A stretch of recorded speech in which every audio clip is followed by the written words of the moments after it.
You have to say, I'm going to act as if being is good. I'm going to act as if truth is the pathway to enlightenment. I'm going to act as if I should pursue the deepest meaning possible in my life. And there's reasons to do none of those. They're real reasons.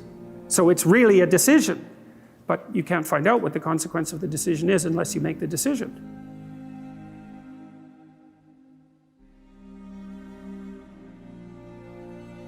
You know, I have done my best with every single thing I've talked to you guys about. I have done my best to do what Dostoyevsky does in his novels, which is I make a proposition and then I spend months or years trying to figure out if I can take the bloody thing apart, if there's something wrong with it, because I want to find out. I want to hit it with a hammer and see if it breaks. And what I've been trying to do is to tell you all the things that I've gathered, let's say, or laid out or articulated or discovered over the last 30 years that I have not been able to break with the biggest hammer that I could take to them.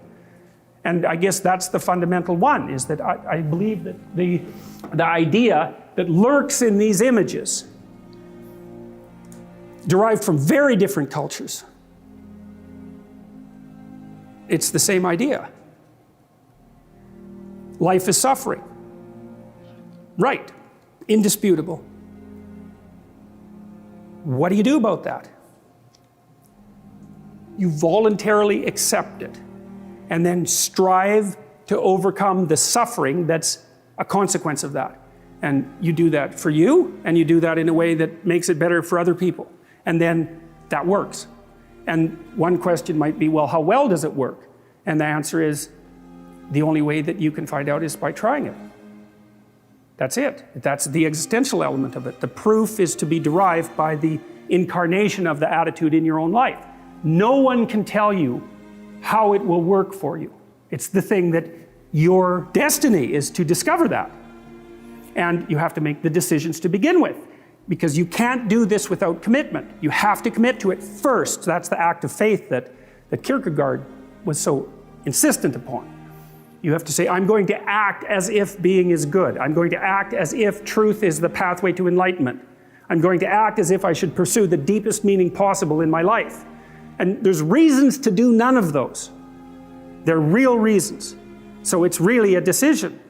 But you can't find out what the consequence of the decision is unless you make the decision.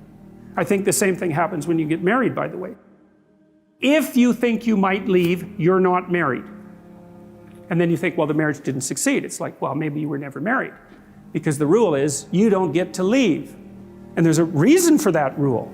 Now, I'm not saying that there aren't situations where there should be exceptions made for that. That's not the point.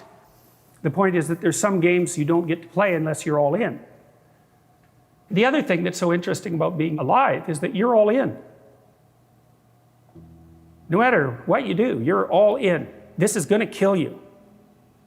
So I think you might as well play the most magnificent game you can while you're waiting. Because do you have anything better to do?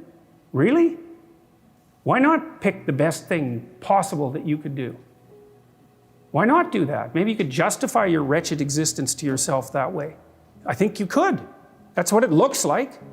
You know, people find such meaning in the responsibilities they adopt, it stops making them ask questions about what life is for. If you have a newborn child, for example, like unless you're really in a bad way, psychotically depressed, or maybe your personality really needs some retooling, you stop thinking about anything but ensuring that that baby is doing well.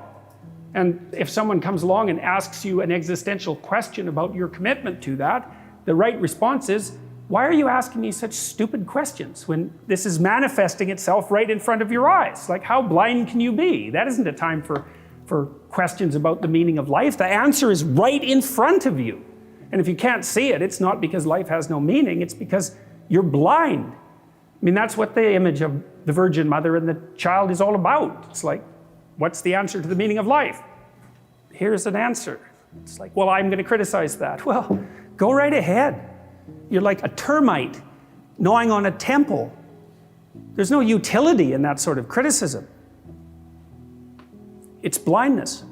And it's the same thing with regards to the path of the hero. It glistens in front of you, and you can criticize it. It's like,